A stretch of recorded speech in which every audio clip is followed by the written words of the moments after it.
Oke, kita mulai. Bismillahirrahmanirrahim. Assalamualaikum warahmatullahi wabarakatuh. Waalaikumsalam Waalaikumsalam warahmatullahi warahmatullahi wabarakatuh. wabarakatuh. Tetap semangat ya. Oke, Dek, Ibu izin share screen untuk membahas materi pada hari ini ya. Oke, kita membicarakan tentang lingkungan basis data.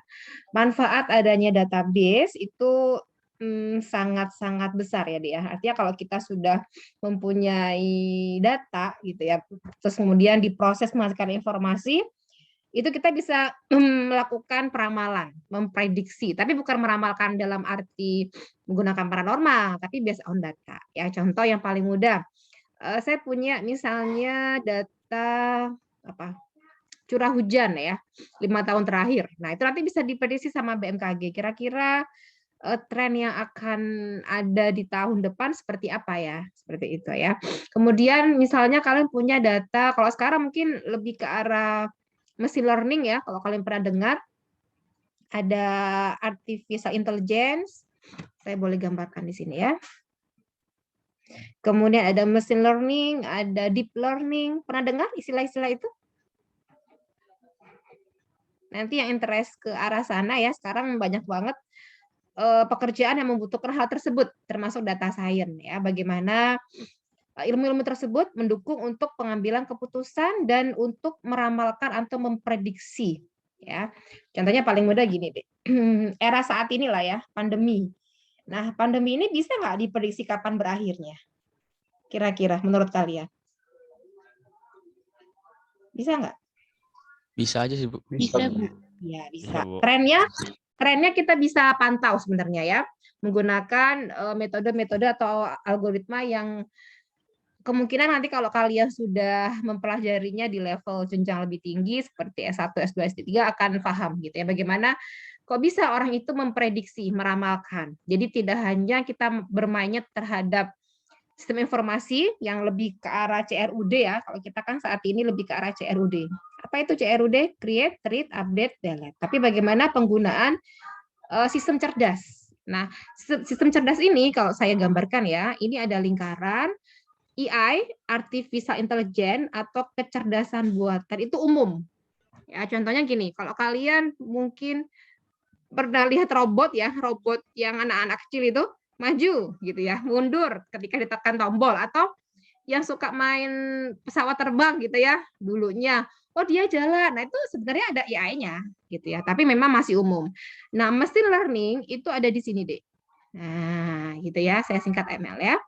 Terus deep learning itu bagiannya lagi. Seperti itu. Ya, jadi data sekarang memang sifatnya lebih apa ya? Kalau kita bilang ya objeknya banyak ya, kita bisa menyimpulkan. Nah, tapi memang untuk mata kuliah ini lebih spesifik untuk nanti hubungannya dengan bahasa pemrograman ya. Jadi bahasa pemrograman yang nanti kita hubungkan dengan database gitu ya. Sekarang kita lihat lingkungan-lingkungan pendukungnya. Nanti boleh kalau ada yang mau ditanyakan di kolom chat ya, atau raise hand. Nah, di sini Dek harus tahu ya ada istilah 3 level. Saya ke bawain dulu ya. Jadi ada ANSI SPARC, American National Standard Institute, Standard Planning and Requirement Committee. Jadi user itu dapat mengakses data yang sama dengan cara pandang yang berbeda. Contohnya, ketika kalian membuat suatu aplikasi perpustakaan, gitu ya, akan berbeda ketika ada usernya misalnya mahasiswa. Oh, mahasiswa itu untuk mencari aktornya ya, mencari buku. Kemudian ada pengelola perpus misalnya ya, dia ingin tahu tuh mahasiswa kalau datang biasanya ngapain sih? Pinjam, baca gitu ya. Atau mungkin pengelola prodi kalau kita berbicara mengenai perpustakaan kampus ya, buku apa aja sih yang sering dipinjam? Buku apa aja yang sering kehabisan stok? Itu untuk memutuskan nanti bisa untuk nambah bukunya atau topik bukunya. Oh, ada klaster komputer, ada klaster novel, ada klaster communication misalnya kayak gitu ya. Nah, itu kita sebut dengan view ya, suatu user imun terhadap perubahan yang dilakukan. Jadi antara user satu dengan yang lainnya ya pastinya berbeda kebutuhannya walaupun sama-sama database-nya ya. Nah, user di sini seharusnya dia tidak mengetahui detail dari physical database design-nya. Contohnya paling mudah gini, Dek. Ketika kalian ada Facebook atau ada paling mudah e-commerce lah ya, Tokopedia, Shopee, pernah nggak ada perubahan tampilan atau ada perubahan mungkin yang sudah jadi seller ya, ada perubahan atribut atau field di situ. Pernah ada yang menjumpai seperti itu? Secara fisik, oh dia ada nambah nih, ada nambah data, ada nambah field, ada nambah atribut gitu ya. Nah, kita sebagai pemakai itu nggak harus tahu, yang penting oh sudah ada perubahannya gitu ya. Nah, nanti kita lihat di sini tujuannya. Di DBA ini istilah ya kepanjangnya adalah database. Ada yang tahu? Database ini DB gitu ya, administrator ya. Nah, apa tujuannya? Seharusnya dapat mengubah struktur penyimpanan database tanpa mempengaruhi view-nya. Gitu ya. Saya harap tidak seperti ini ada ya. Ditinggal tidur lagi ya. Mohon diperhatikan. Nah, kemudian kalau struktur internal dari base data itu tidak dipengaruhi oleh perubahan yang dilakukan terhadap physical aspek dari storage-nya. Ya, kalaupun DBA harusnya mengubah suatu conceptual structure itu tanpa mempengaruhi usernya. Kita akan bahas ada beberapa level ya di sini ilustrasinya D. Ini ada external level, ya ada conceptual level, internal sama physical. Contoh paling mudah tadi kasusnya apa? Buku deh ya. Anggaplah saya punya perusahaan gitu ya, penerbit lah ya. Misalnya apa? Namanya Grameda gitu ya. Gimana narsis ya. Oke, di sini ada penerbit, kemudian ada ada pengarang, kemudian ada user gitu ya. Kalau mungkin sekarang udah nggak boleh Bu kita datang ke tokonya, nggak apa-apa online. Berarti dia bisa mengakses secara online. Nah, view-nya berarti di sini kita definisikan ya. Oh, ada konsumen atau pelanggan. Kemudian ada bagian pemasaran gitu ya. Atau kita sebutnya paling mudah Pak bagian ini deh, ya bolehlah pemasaran. Kemudian bagian gudang ya, buat stok ya, inventorinya dan seterusnya. Nah, di sini secara umum kita lihat walaupun beda-beda user, tapi konseptualnya dia sama. Nanti kita level berikutnya adalah internal, ini untuk yang fisikalnya ya. Contoh di level eksternal, berarti yang teratas dulu kita jelaskan. Ya, tadi kita kasusnya adalah misalnya ada toko buku ya, namanya Grameda. Oke, level eksternal. Sudut pandang user terhadap basis data. Ini mendeskripsikan bagian dari basis data yang relevan dengannya. Different view, different representation. Jadi contohnya gini. Di Grameda itu kita menjual bukunya ya. Jadi di sini view-nya berbeda. Oh, user atau konsumen ingin melihat buku apa aja sih yang dijual, kategorinya dan seterusnya. Kalau di gudang, ya dia karena dia udah tahu ya, dia hanya ingin melihat stoknya. Kalau untuk pemasaran dia ingin melihat misalnya pola konsumen itu sukanya buku apa ya. Nah, nanti dia bisa menghubungi penerbit pengarang untuk memperbanyak buku yang memang sedang digandrungi oleh masyarakat. Contohnya untuk pandemi ini. Oh, pandemi ini banyak orang yang membutuhkan misalnya ya tentang kesehatan mental buku. Nah, itu kan berarti dia harus sesuai dengan kondisi yang ada ya. Seperti itu. Nah, contoh yang ini adalah user dapat melihat tanggal dalam format yang berbeda. Mungkin bisa melihat dalam format day, month, year, atau di sini adalah year, month, day. Gitu. Konseptual. Nah, berarti tahap yang ini. Kalian perhatikan. Konseptual berarti dia sudut pandang terhadap base data, mendeskripsikan datanya apa, hubungannya seperti apa. Ini kalau kita membuat IRD, entity-nya apa, atributnya apa, hubungannya seperti apa, constraint datanya. Nah, ini ya, itu ke tahap konseptual, termasuk security sama integrity-nya. Kemudian internal. Nah, ya, kalau kalian belajar struktur data ya, semester berapa tuh, Dek? Ada yang masih ingat struktur data di semester berapa? Dua. Nah, belajar kan ya bagaimana kita cara penyimpanannya. Nah, ya misalnya alokasi uang penyimpanan untuk data dan indeks, ikut penyimpanannya, pengalokasian itu masuknya ke internal, ya level yang di sini. Nah, kemudian kalau untuk database berarti ke arah physical data organization-nya, gitu ya. Nah, contohnya ini ada ya. ada view-nya. Orang pertama, anggap aja orang pertama ya, atau aktor pertama melihatnya dia ada staff name, first name, last name, age, salary. Ya. View yang kedua, aktor yang kedua melihatnya dia ada staff number, last name, branch number. Padahal di sini kita lihat, ternyata sama aja sebenarnya, gitu ya. Ada staff number, nama depan, nama belakang, tanggal lahir, gaji, branch number. Nah, di internal level, mungkin kalau masih ingat satu data ya, seperti ini. Ya, masih ingat ya, ada pointer ya di satu data ya.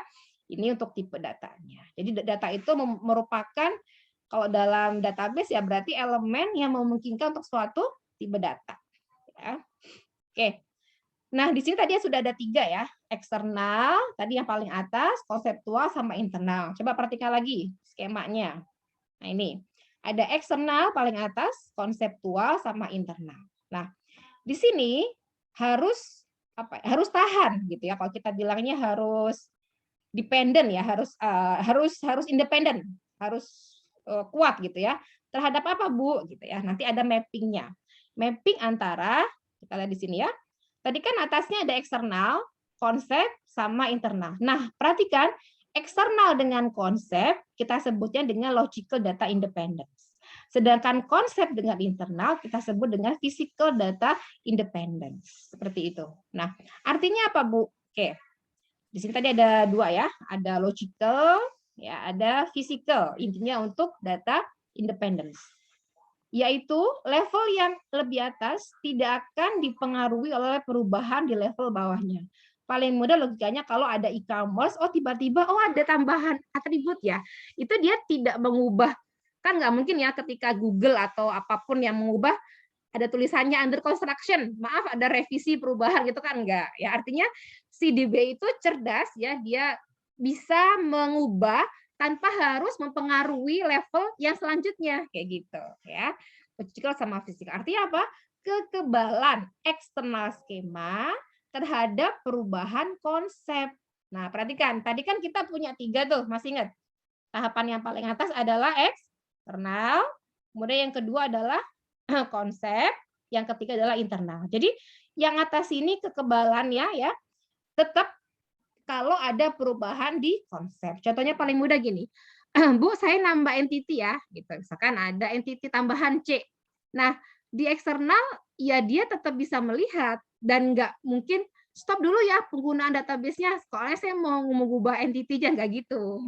Gitu ya. Jadi tetap dia bisa. Ya, ini ada penambahan atau penghapusan entity atau hubungan tanpa mengubah eksternal skemanya. Salah ketik harusnya mengubah. Nah, kalau fisikal berarti kekebalan konsep terhadap perubahan internal. Contohnya, kalian mengubah tipe data ya yang tadinya misalnya integer jadi long integer, misalnya gitu ya. Atau mengubah tipe data yang lain. Nah, itu secara internal berubah tapi tidak mempengaruhi yang tahap konseptual. Seperti itu, ya. Ini ada 2 bahasa ya, ada DDL sama DML. DDL Data Definition Language, insya Allah kita akan bahas setelah ini.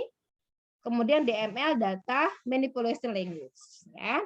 Oke, ini lebih ke arah mendefinisikan kayak database, tabel gitu ya, alter, drop kalau dalam SQL. Nah, kalau DML itu yang kalau kita bagi gini di CRUD.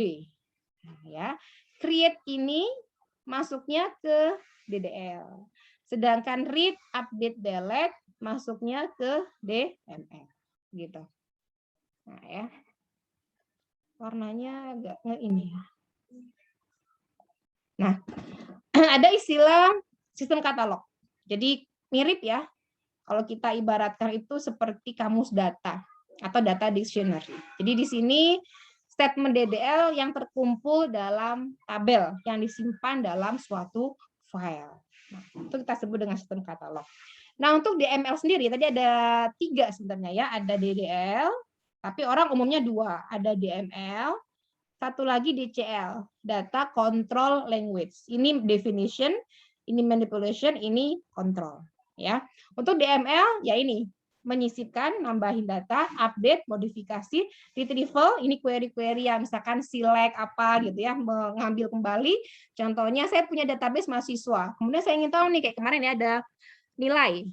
Saya ingin tahu berapa nilai applikom terbesar misalnya. Atau siapa yang mendapatkan nilai basis data terbesar? Siapa mahasiswa yang alamatnya di Bogor? Itu retrieval data maksudnya. Jadi kayak query lah, permintaan informasi dari user. Nah, ini mirip lah ya sama query. Sama kalau kalian hari-harinya ke search engine Google gitu ya, misalnya mencari tentang apa kata embed system, nah gitu ya di text box-nya itu masuknya information retrieval. Mungkin ada yang dengar juga ya, pernah dengar information, pernah dengar nggak? Kalau di ini retrieval, kalau mungkin karena lihat kurikulum universitas lain gitu ya, IR disingkatnya biasanya, ya.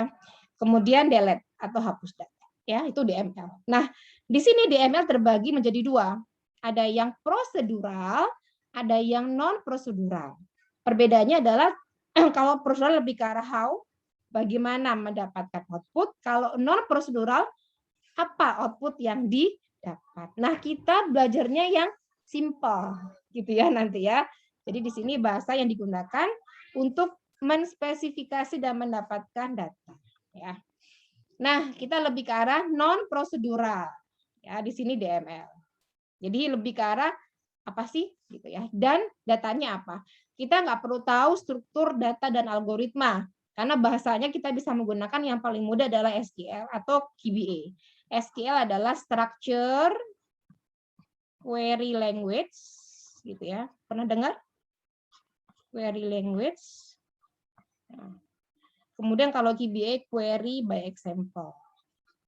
Query by example. Ini mudah dipelajari ya. Mirip seperti bahasa Inggris. Nah, model data itu sekumpulan konsep untuk mendeskripsikan data, hubungannya, serta batasannya. Ada 3 ya, bagian struktur, kemudian manipulasi, sama integrity role-nya. Mohon maaf. Apa sih tujuannya M-nya? Untuk merepresentasikan data. Ya.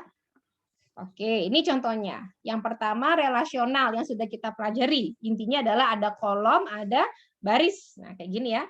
Oh, saya punya tabel brand, saya punya tabel staff. Ini berhubungan kan? Branch number. Ini apa, Dek? Siti Nurhima.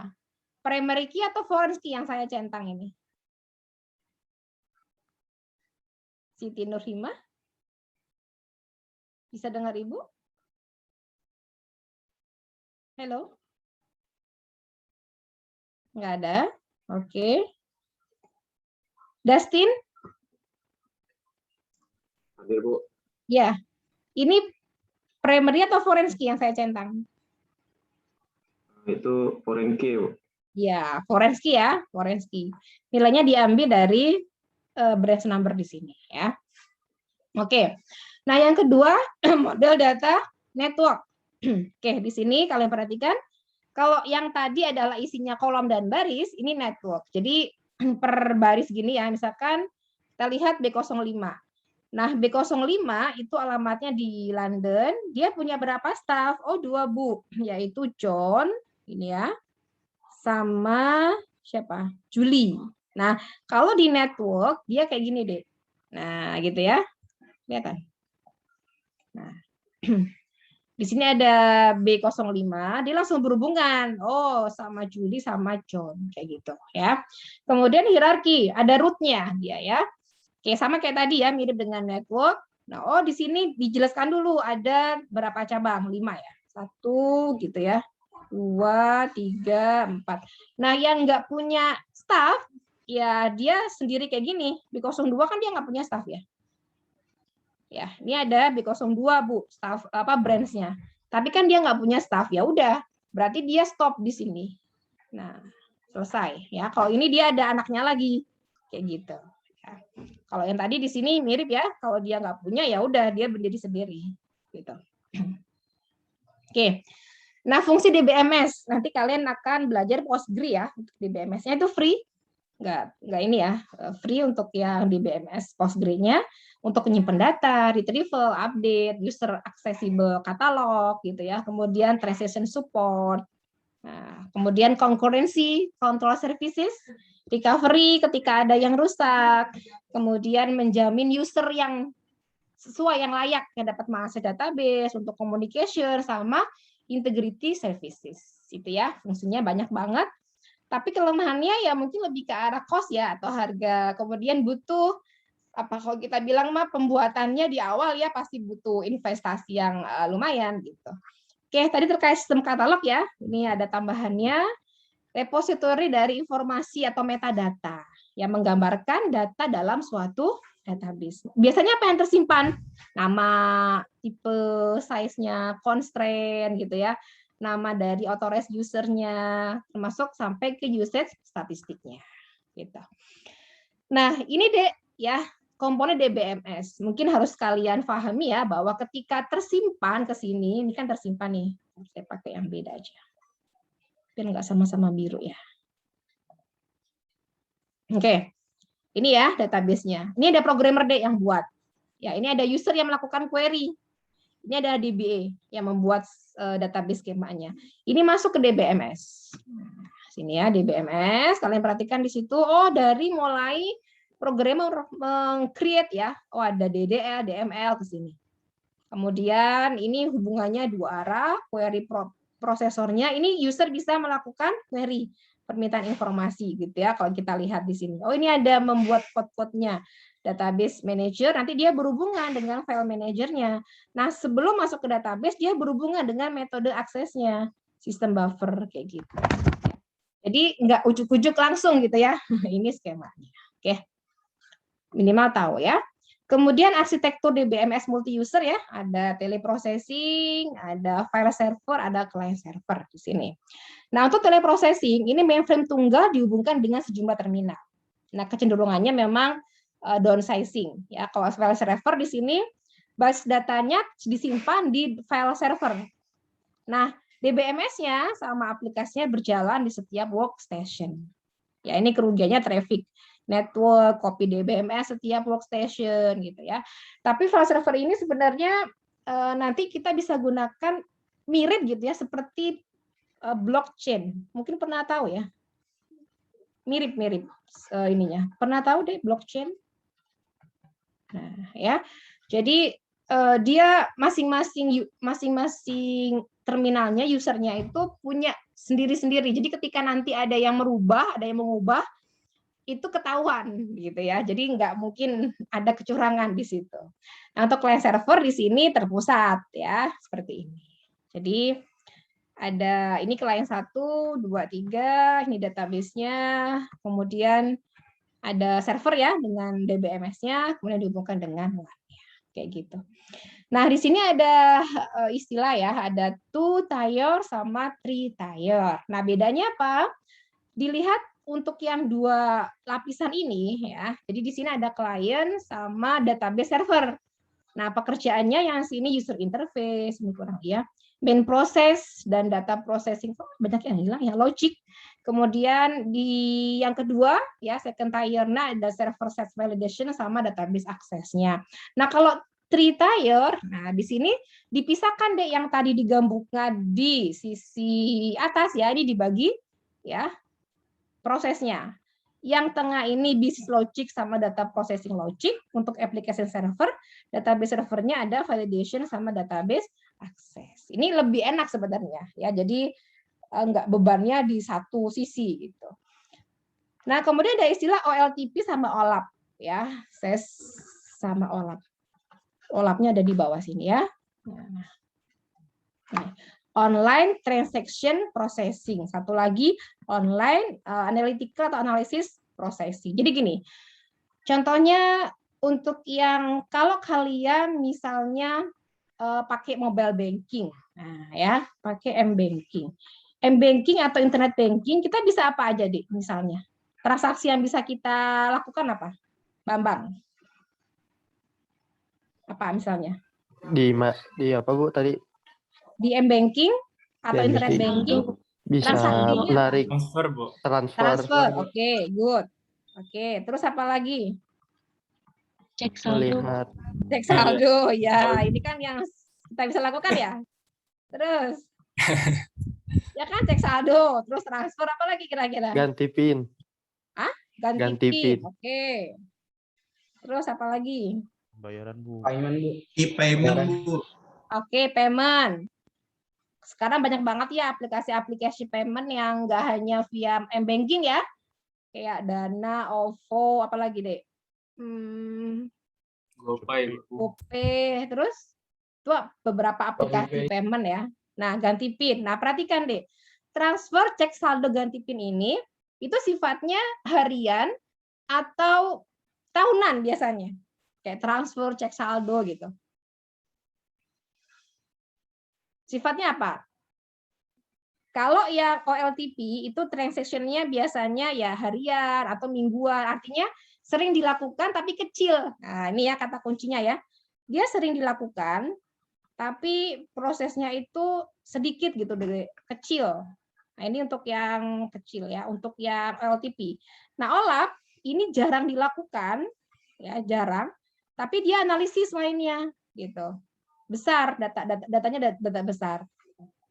Kayak transfer itu apa kira-kira maksudnya, Dek? Cek saldo, ganti PIN. Maksudnya kemana? Ke OLTP, Bu. Iya, ke OLTP. Dia datanya itu periodik ya, misalkan harian, mingguan, yang biasa dilakukan oleh user. Nah, sedangkan OLAP, contohnya gini, online analytical atau analysis processing. Si pihak bank ingin apa? Melakukan analisis ya, misalnya ATM mana gitu ya, yang paling sering tarik tunai sama pelanggannya. Nah, ketika menganalisis gitu ya, cabang-cabang mana, ATM mana yang kita petakan ya, misalkan ada cabang A, cabang B, cabang D. Oh, dia tarik tunainya misalkan 1 bulan 1 M, yang ini berapa M gitu ya. Nah, ini kan dia tidak tiap hari dilakukan, ya nggak sih? Apakah tiap hari dilakukan? Ini enggak. Pasti kan ada OLAP ini diambil dari data OLTP, ya kan? Misalkan dia ingin tahu nih, berapa tarik tunai sebulannya atau per periodiknya, maka dia harus tahu dong. Oh, tadi ya untuk yang misalkan di sini, ini selain m-banking ya, misalkan di ATM, yang sering dilakukan adalah tarik tunai. Oke, apa lagi selain ATM? Transfer, gitu kan ya di ATM ya. Nah, proses di OLAP ini itu kan membutuhkan data harian, data transaksi yang kecil-kecil tadi. Nah, kita sebutnya dengan OLAP. Bisa difahami sampai sini, Dek? Halo? Contoh-contoh paling mudah gini. Pernah pakai GoFood atau apa? GrabFood pernah? Pernah, Bu. Pernah. Kalian pesen makanan itu boleh nggak tiap hari pesan? Boleh, Bu. Boleh. Atau naik Gojeknya, boleh dong saya naik tiap hari gitu ya, boleh kan? Itu berarti sifatnya ke apa? OLTP atau OLAP? OLTP, ya, Bu. Iya, dia OLTP, jadi transaction gitu ya, harian. Nah, kalau misalkan di database nanti dianalisis gitu ya, Dea, makanan apa sih yang paling sering yang paling sering dibeli oleh orang? Terus target marketnya, yang sering belanja itu laki-laki perempuan, usianya berapa? Nah, itu kan berarti dianalisis ya, ya kan? Nah, itu kira-kira maksudnya kemana, Dek? OLAP, Bu. Ya, bisa difahami sampai sini ya. Jadi biasanya kalau OLAP itu datanya ya gede, dia melibatkan banyak data kayak gitu ya. Oke. Nah, ini TPM yang tadi ya, yang tritire. Oke, sampai sini ada yang mau ditanyakan sebelum lanjut ke DDL? Silakan. Jangan lupa di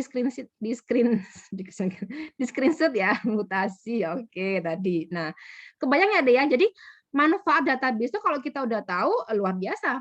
Apalagi sekarang ya, masa pandemi ini, kalian sebenarnya bisa meng-create aplikasi dengan mudah. Ya, pakai framework atau pakai kalau web mungkin CMS yang jadi kita harus kreatif ya meng-create suatu produk dan nanti kita bisa menghasilkan karena sistemnya gini deh. Dalam kita menggunakan ICT gitu ya, saya bilangnya ICT, itu sekarang kita nggak bisa hanya levelnya itu menggunakan aja. Misalkan gini, Amira cara menyalakan komputer udah tahu ya, cara menyalakan, cara mematikan, kemudian cara apa lagi? cara Oke. menggunakan web browser. Udah tahu semua kan ya semuanya ya? Halo, udah tahu kan cara-caranya? Udah Ibu. Sudah. Udah. Kalau udah tahu, naik levelnya. Ke apa, Bu? Bagaimana mencari, bagaimana memilah gitu ya. Jadi kita kalau udah habis mencari, kita harus bisa memilah mana informasi yang kita harus share, mana yang harus kita keep gitu ya. Jadi kita harus tahu tuh bagaimana cara mencarinya, bagaimana memilahnya gitu ya. Saring sebelum sharing. Nah, itu harus tahu. Jadi kan contohnya paling mudah gini. Kalian percaya nggak sih kalau ada website gitu ya, misalnya namanya ipb.com, bukan ipb.ac.id, dilihat dari TLD-nya aja nih ya, TLD-nya kan top level domain ya, ipb.com gitu ya, terus menyebutkan, menurut Dr. Gupta gitu ya, penyakit COVID bisa disembuhkan oleh bla bla bla bla bla. Percaya nggak, Dek? Percayakah? Dari websitenya ipb.com, bukan ipb.ac.id. Percaya nggak? Enggak, Bu. Enggak. Kenapa? Dari websitenya aja sudah nggak sesuai ya, Susilawati Iya, ya? Bu. Iya. TLD-nya ada juga sama. Ketika ada suatu knowledge atau informasi, kalian cek websitenya siapa, sumbernya siapa. Karena sekarang banyak banget deh hacker-cracker itu yang mengubah sedikit aja ya. Kemarin itu ada kejadian gini, websitenya saya lupa ya namanya apa, tapi dia diganti .com-nya sama .co.id apa ya, saya lupa. Itu kejadian di adik saya. Gitu. Jadi dia itu pernah kena apa ya? Entah kena hipnotis atau apa gitu ya. Dia memang melamar di situ gitu ya. Maksudnya melamar tapi si penipu ini mengubah sedikit apa namanya ya? Alamatnya, URL-nya sehingga banyak korban di situ. Itu hati-hati ya. Itu tahapan yang kedua. Yang pertama tadi penggunaan. Oh, bisa menggunakan, bisa mematikan fungsi-fungsi softwarenya apa aja. Yang kedua tadi memilah-memilih. Yang ketiga adalah menghasilkan. Jadi dengan ICT ini harusnya kita bisa menghasilkan suatu produk, suatu karya, atau mungkin kalau misalkan yang lebih tinggi lagi bisa mempekerjakan orang, gitu ya. Kalian membuat suatu, kalau sekarang mungkin zamannya technopreneurship ya. Jadi kalian bisnis di bidang IT itu banyak banget ya. Ya misalkan hobinya di desain grafis, hobinya di pemrograman, hobinya di embedded system dan seterusnya. Masing-masing orang punya passion. Ya kita nggak bisa menyamaratakan gitu ya. Oke, dikit lagi ini pendahuluan aja. Nanti saya lanjutkan ke pekan depan ya. Oke, silakan ada yang mau ditanyakan sampai sini? Ada? Boleh materi database atau materi apa yang terkait ilmu database yang kalian mau tahu? Mungkin yang mau interest di sini ada data mining, data warehousing, banyak ya deh ya. Kalau di machine learning itu pasti ada data latih, data uji gitu ya, atau istilahnya di training data, testing data gitu. Yuk, ada yang mau disampaikan? Nggak ada? Sudah paham semua? Halo. Dek, aman? Iya, Bu. Ini nggak tinggal tidur kan?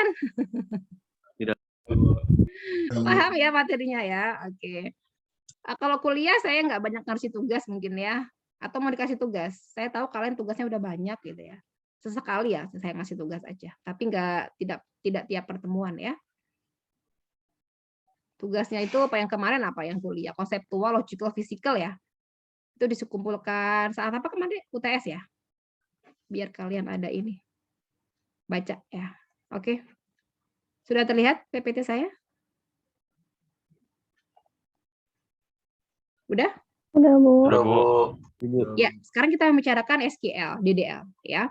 Structure Querying Language bagian DDL, Data Definition Language. Nah, dalam merancang database, Bu ada codingannya nggak? Dikit lah ya, kalau database ya nggak banyak ya. Bukan codingan ini sih ya, bukan bahasa pemrograman ya, tapi bagaimana kita baris-baris perintah lah sedikit ya. Nah, di sini ya harus tahu dulu tipe data yang didukung SQL, kemudian tujuan integrity enhancement pada SQL, penerapan integrity constraint, penggunaan create alter table ya, buat gitu ya, kemudian mengubah, mengenal view, itu ya yang akan kita bahas sampai ke security grant and revoke-nya. Nah, Dek, seperti kalau kalian membuat suatu program gitu ya, ada yang namanya tipe data. Apa itu? Nah, di sini intinya adalah digunakan untuk identifikasi objek basis data seperti nama tabel, nama view, dan nama kolom gitu ya, itu kita sebut dengan identifier. Nah, karakter yang digunakan adalah boleh uppercase, huruf besar, boleh lowercase, boleh number, sama underscore. Nah, di sini syaratnya kurang dari 128 karakter, dimulai dengan huruf, sama ya. Nggak boleh misalnya nama tabelnya 0, nama gitu ya. Nah, kemudian tidak ada spasi. Kalaupun mau ada 2 kata, silakan gunakan underscore ya. Oke, ini tipe data. Nah, masing-masing DBMS kadang berbeda-beda. Tapi secara umum seperti ini. Udah tahu kan ya, boolean, true, false, karakter, ya, string, numerik ya ada desimal, integer, small integer, float, ya. Kemudian date, type, interval, large object, untuk waktu, time, dan seterusnya. Ya, nanti ini kita akan praktek di praktikum ya secara detail. Ini untuk tipe data. Nah, ini harus kalian ketahui. Integrity enhancement feature. Ya, apa itu hal-hal yang harus diperlukan dalam membuat base data? Kita boleh analogikan sebagai constraint atau batasan. Yang pertama ada 5 ya. Data harus ada. Apa itu? Kalau dia menjadi primary key, itu wajib ada ya. Domain constraint-nya, batasannya, entity integrity, apa? Masih ingat yang ini? Minggu lalu sudah? Ini boleh juga saat dia menjadi unik ya, unik atribut. Ada yang masih ingat entity integrity? Kalau dia menjadi primary key, datanya tidak boleh null ya, atau wajib diisi. Kalau referensial, kalau dia ada foreign key, nilainya harus match, harus cocok dengan kandidat key pada tabel yang bersesuaian ya. Kemudian ada enterprise constraint. Nah, contoh deh, data harus ada. Berarti kalian setnya adalah misalnya ya, saya punya data gitu ya, punya field position. Tipenya varchar 10. Not null. Nah, kayak gitu. Jadi ini artinya nanti ketika ada field position dia wajib diisi. Nah, ya. Char 10. Oke. Bedanya ini sama ini apa, Dek? Sama-sama menyimpan ini ya. Karakter ya, tapi satunya pakai var, satunya enggak. 10 sama-sama. Ada yang tahu? Apa? Ada? Kalau yang ini 10 berarti sudah di set ya. Artinya ya misalkan nama saya set 10. Ya, namanya misalnya Risma. Risma itu berapa karakter, Dek? 5 ya. Tapi karena di sini sudah di set 10 ya 10 gitu. Jadi si rumahnya itu udah di set gitu ya 10. Tapi kalau variabel char ini ya 10 ketika dikasih Risma dia jadinya 5 penyimpanannya gitu ya. Kenapa? Karena dia sesuai tergantung dari masukan si usernya varchar ya. Yang kedua dikit lagi ya, domain constraint. Nah, ini batasannya. Contohnya ini ada check. Artinya saya punya field jenis kelamin, saya tipenya karakter, not null, check. Nah, set in berarti nilainya harus M atau F. Dia 1 karakter gitu ya. Domain constraint. Nah, untuk membuat domain kita boleh cara seperti ini langsung. Seperti ini ya, cek, set gitu ya. Atau kita buat create domain gitu ya, kita buat nama domainnya apa, ini bebas. S tipe datanya apa. Kayak gini, create domain, set type, S karakter ya, check value. Nah, kalau tadi kan dia langsung nih. Ya, kalau ini dia ada create domainnya. Nah, saat memanggilnya kayak gini deh. Jenis fieldnya, nama fieldnya, ini nama domainnya. Oh, set type, not null. Sebenarnya ini sama atas itu sama aja. Cuman yang di sini ada domainnya, gitu ya. Nah, domain ini jenisnya ada yang restrict, gitu ya, ada yang cascade. Kalau restrict, hapus tabel, penghapusan domain itu akan gagal jika domain masih digunakan oleh tabel atau view yang ada. Jadi dia nggak akan mungkin bisa kalau ada data yang digunakan di tabel yang lainnya. Kalau cascade, tabel atau view yang domainnya dihapus, maka nilainya akan disesuaikan dengan nilai dasarnya. Contohnya gini, drop, gitu ya. Ini nama domainnya ya, nama domain, drop domain, branch number tadi dari sini yang atas, ya. Cascade, ditambahin di situnya cascade. Kalau restrict berarti ya tinggal diganti dengan restrict gitu, ya. Oke, ini entity integrity, Dek. Jadi primary key pada suatu tabel harus bernilai unik, tidak boleh bernilai nol. Nah, ini kayak gini. Primary key, property, number. Primary key kalau dua, client number, property number. Kalau yang unik boleh ditambahkan unik, nama fieldnya apa. Gitu ya. Nah, kalau referential integrity itu nanti ada foreign key. Jadi kita ngoding gitu ya. Nanti ada create table, bla bla bla, primary key, foreign key gitu ya. Foreign key, nama fieldnya apa? References, artinya dia menuju atau berhubungan dengan yang mana? References di sini adalah branch. Contohnya, ini saya skip dulu ya. Contohnya kayak gini. Nah, ya. Create table, nah panjangnya gitu ya. Namanya property foreign, ini fieldnya property number, rooms, rent, owner gitu ya. Ini domainnya, ini not null. Nah, kalau dia defaultnya 4, tambahkan aja koma gitu ya. Defaultnya berapa? Nah, terus siapa yang menjadi primary key di situ? Oh, primary key-nya branch property number, foreign key-nya staff number, dia berhubungan dengan staff kayak gitu ya. Mungkin pengenalannya itu dulu untuk DDL. Ada pertanyaan silakan dari forum.